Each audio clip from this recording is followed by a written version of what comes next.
बाप रे, भूत भूत ऐसे जोर से चिल्लाने लगता है। तुम्हें मुझसे अब कोई नहीं बचा सकेगा।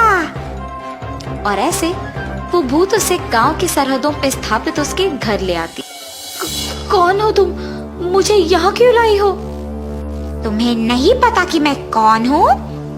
तुम्हारे आलस ही मेरे मौत का कारण है।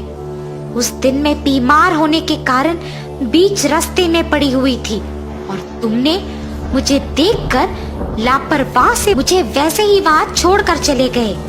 अगर तुम मुझे उस दिन अस्पताल लेकर गए होते तो आज मैं जिंदा होती। मुझे नहीं पता था कि तुम मर गए। अगर मुझे पहले पता होता तो मैं तुम्हें ऐसे नहीं छोड़ता। उस दिन के लिए मैं अब बदला लूंगी।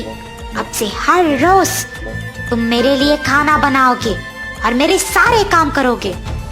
मैं अपने खुद के घर में ही काम नहीं करता हूँ, मेरे ही काम मेरी बीवी करती है।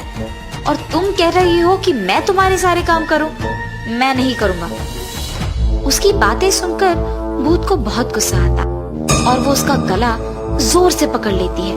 अगर तुमने मेरे काम सारे ढंग से नहीं किया और मेरे लिए खाना नहीं बनाया तो तुम मेरे खाना बन जाओगे। मुझे छोड़ दो, कृपया मुझे कुछ मत करो, मैं तुम्हारा कहाँ मानूंगा। और ऐसे कहने पर वो उसे छोड़ देती है। वीरेंद्र डर के मारे उस भूत के सारे काम करता है। वीरेंद्र के माँ बाप और पत्नी सब्जी बेचकर जब घर लौटते हैं तो वीरेंद्र को वहाँ ना देख परेशान हो जाते हैं। वीरेंद्र, वीरेंद्र हर रोज तो इस समय में यही सोते रहता है, आज न जाने कहाँ गया। आप रुकिए ना ससुर जी, मैं बाहर जाके देख कर आती हूँ। सुचित्रा बाहर जाकर उसके सामने आए हर एक इंसान को उसके पति के बारे में पूछती है, लेकिन किसी को वीरेंद्र ना दिखने के कारण उसे कुछ नहीं पता चलता है और वो उसके घर निराश होकर वापस चले जाती है। ऐसे ही बहुत दिन गुजर जाते हैं। एक दिन सुचित्रा को एक आदमी मिलता है। सुनिए, क्या आपने मेरे पति को कहीं देखा है? हाँ, कुछ दिन पहले एक औरत उसे गांव की सरहदों के पास मौजूद उस खाली घर के अंदर ले जा रही थी। उसके बाद तो मैंने उसे कहीं नहीं देखा। ये सुनने के तुरंत बाद वो उस घर के पास जाती है। वीरेंद्र दुखी से खाना पकाते रहता है। अगर मैं भी मेरे परिवार के साथ काम कर रहा होता तो बहुत खुश होता। अगर मुझे आलस नहीं होता तो आज मुझे ये दिन नहीं देखना पड़ता।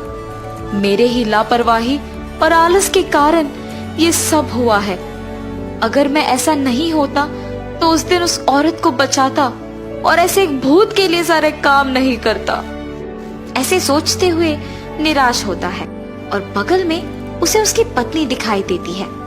उसे देख वो चौंक जाता है और उसके पास जाता है। सुचित्रा, तुम यहाँ क्यों आई हो? पहले यहाँ से चले जाओ तुम। अरे आप किसी को बताए बिना यहाँ क्यों आए हैं? ऐसे वो दोनों बात करते हैं और वहाँ वो भूत आती है। मेरे कारण तुम मर गई हो, इसमें मेरी बीवी की कोई गलती नहीं है, उसे कृपया कुछ मत करो। ये कह के उसकी बीवी को वो जो कुछ भी हुआ बताता है और उसे वहाँ से जाने के लिए कहता है।